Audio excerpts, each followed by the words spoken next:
Hi, I just wanted to go ahead and do a quick video this week about something else. It's kind of on par with my mystery shopping video, but just since the holidays are coming up, actually this is a big time for what I'm about to talk about, and it's about promotional modeling, brand ambassador, brand reps, product demonstrations, samplings, those type of things.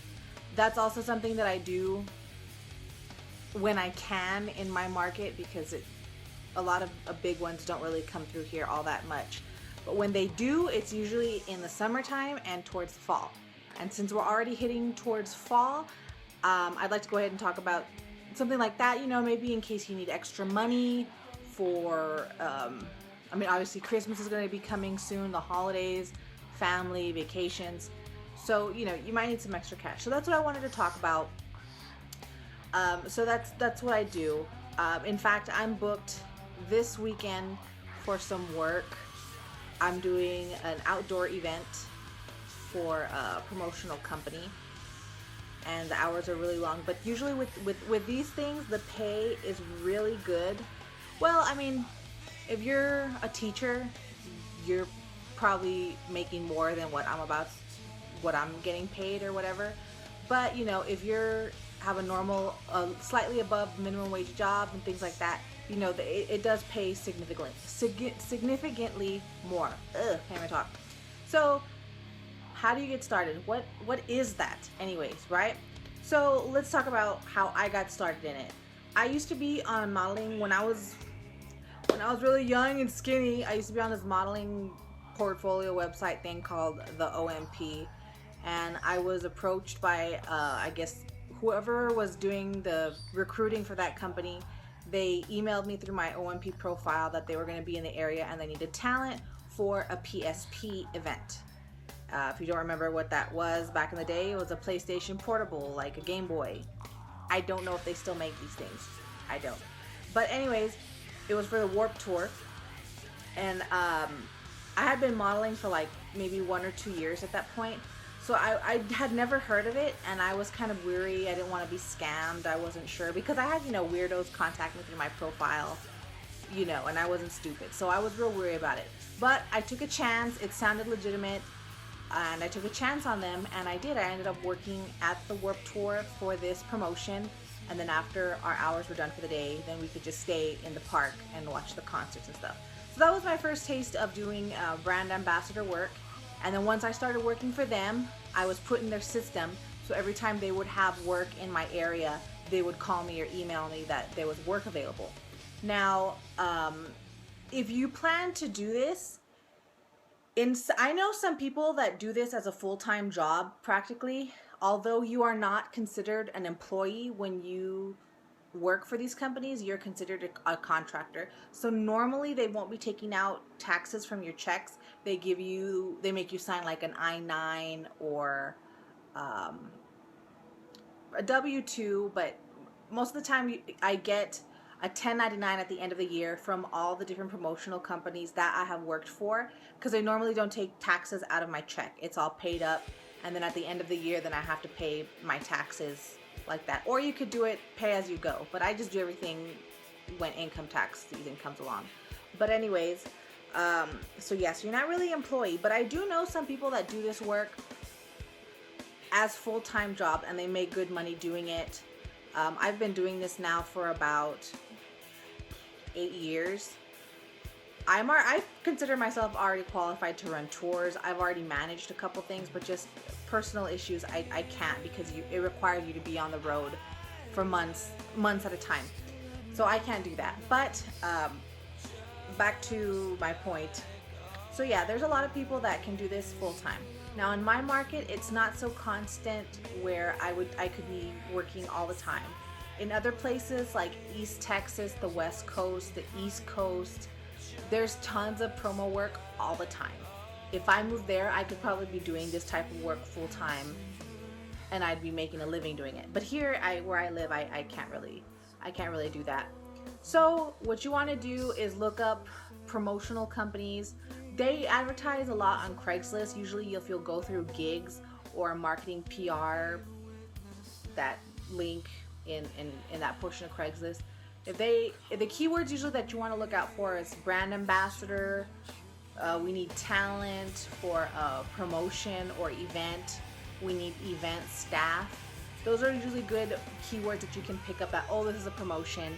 And sometimes in those ads, they'll tell you how much per hour, like 18, 20 bucks an hour. Usually they want really good looking people, real people fit.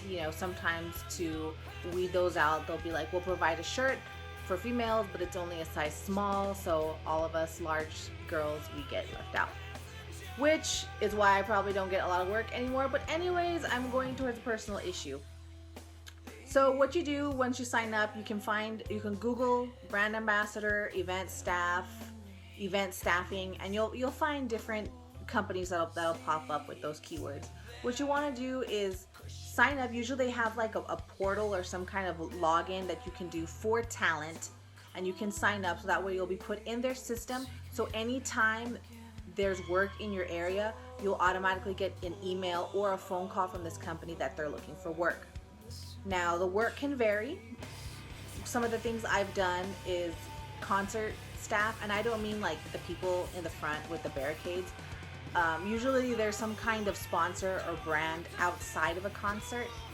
Like one year there was some Spanish concert. I have no idea who they were, but I worked for Toyota with a bunch of other people, and we were signing them up for raffle. They had a Tundra truck parked out front. We were doing like a contest, and we had to all wear like matching uniforms. So that's what we did, and and it's not boring work. It is fun. What I can say, what would be boring work that I've done that I really don't do that much anymore, just because I'm already tired of it, is work where you sample products, and usually you're by yourself, and they'll send you like Sam's or Costco's or Walmart, and you'll be like, hey, would you like a sample of this? Would you like to try this? Here's a coupon. And those pay good too, but just I don't like being alone anymore. It just gets real tiring, especially if you're walking around a store for 8 hours. It's just the same scenery, and it's starting to drive me nuts. So I really try not to sign up for those anymore, but they are there and they pay good if you don't mind working alone. Another thing that I've done is, besides the concert staff, sometimes in the parking lot of like a Walmart or some other large department store or grand openings of stores, they'll have the sponsor there, like Cheetos or Pepsi or whatever, and then they'll have their staff, and we'll be going around in our uniform passing out coupons or getting people to come to our tent and play a game to win something because it's a grand opening. Those are also a lot of fun. There's also product demonstrations, which I haven't done, but I've tried to sign up for. And I'll give you one example, is like those dudes or chicks from Costco, and they do like the Vitamix demonstration, and they're making stuff and they're showing you how this product works. Those are product demonstrations. Those also pay a lot too, but there's a lot of responsibility required with those, because they're giving you the product, and you have to buy groceries and things and keep your area clean and report back at the end of the day. So those pay a little bit more, only because there's more responsibility. Now, another thing that I've done, once you start doing this like a lot, you can start moving up to, they have there's different tiers of the work, which is your brand ambassador, which is just like the staff, and then you have the team lead, which is a little bit higher than a brand ambassador. They usually get paid maybe a buck or two more, because they're the ones in charge of, if you have like a group of people, everyone needs to sign in on the time sheet so everyone can get paid, and you're that one person who's responsible to get everyone to sign their timesheet and then fax or email it back to the company, so that way everyone can get paid. And I usually do those a lot too, just because I've been doing this for so many years. It reflects on my resume, so I'm usually given that position. And another one that I do too, which is above, after you gain quite a few years of experience, and they can see that on your resume, you can apply for a tour manager or just the manager if it's not really much of a tour, but a week-long promotion in the same spot.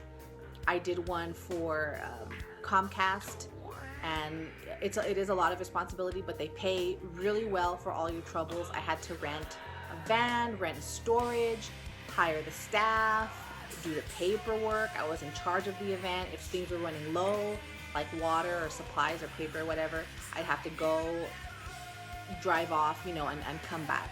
So it was quite a lot of responsibility. And then of course you have to turn all the vehicles you rent back in, and all that stuff, ship things back to the corporate. So it is quite a lot of work. But like I said, they pay really, really well. But you have a lot of responsibility. And a couple things too, some people might not get paid, and that's usually nobody's, I'd say about 85% of the time, it's nobody's fault but yourself. And I'll say this because I've always gotten paid. I've never been gypped. Although one time I thought I was going to be, because I had worked for this promotion for a car company, and we didn't get there.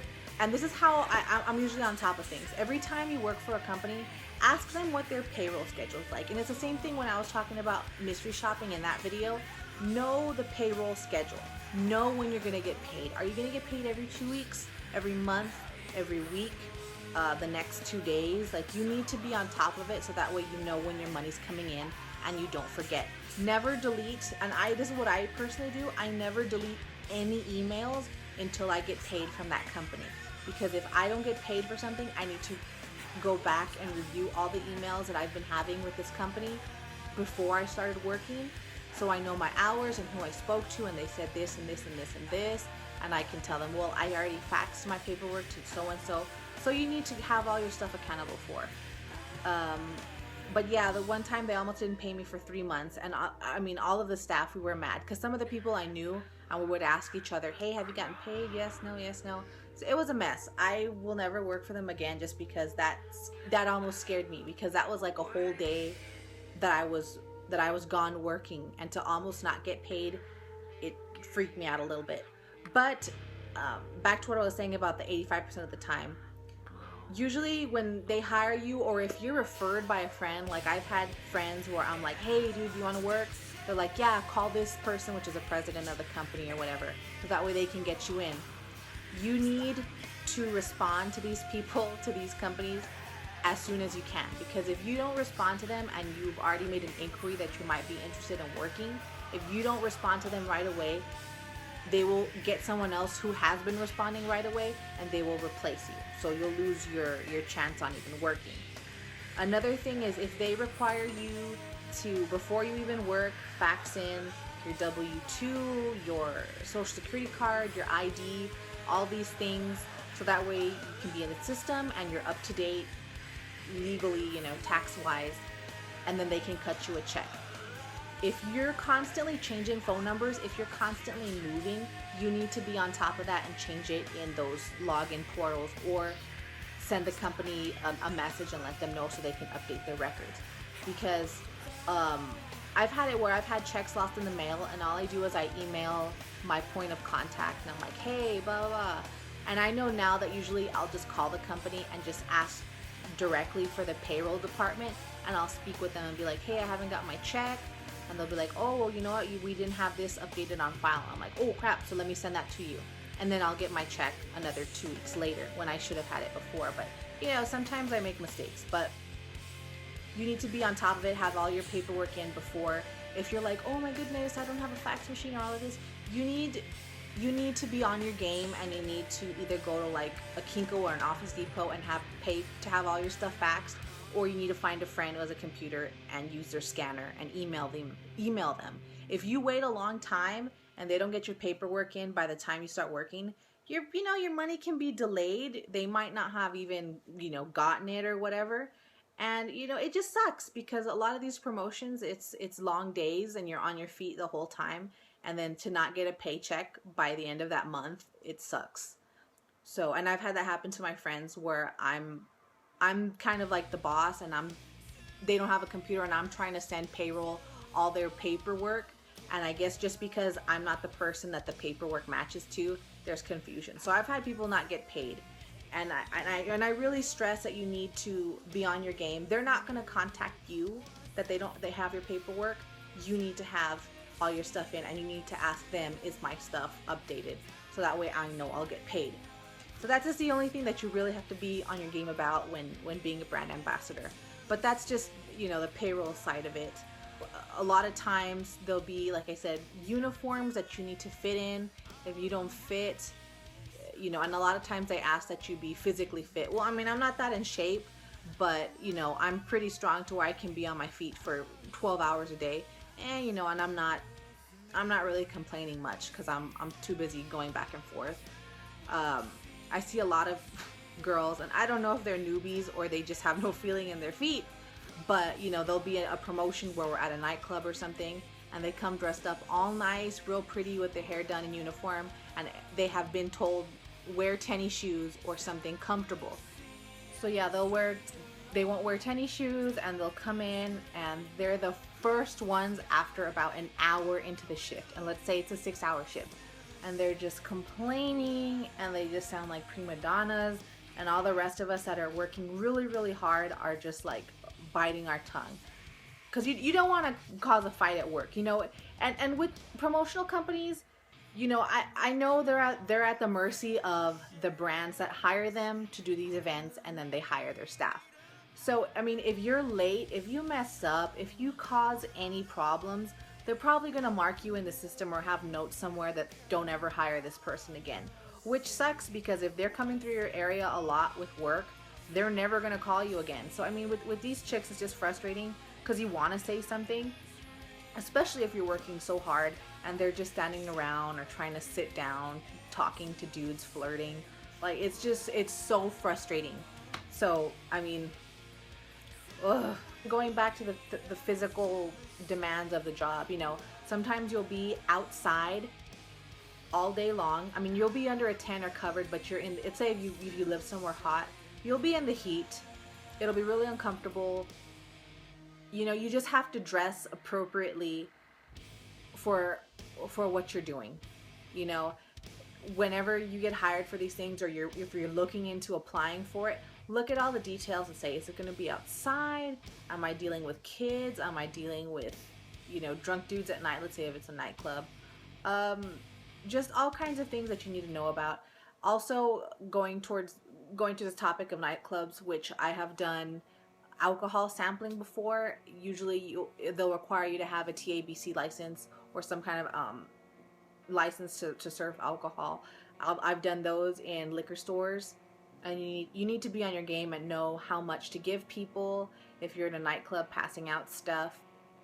And I don't know if I mean, I've seen the girls, like sometimes I've seen the Michelob girls, or from some alcohol, they'll come by and they're passing out keychains or something, mingling, because that's also a job too.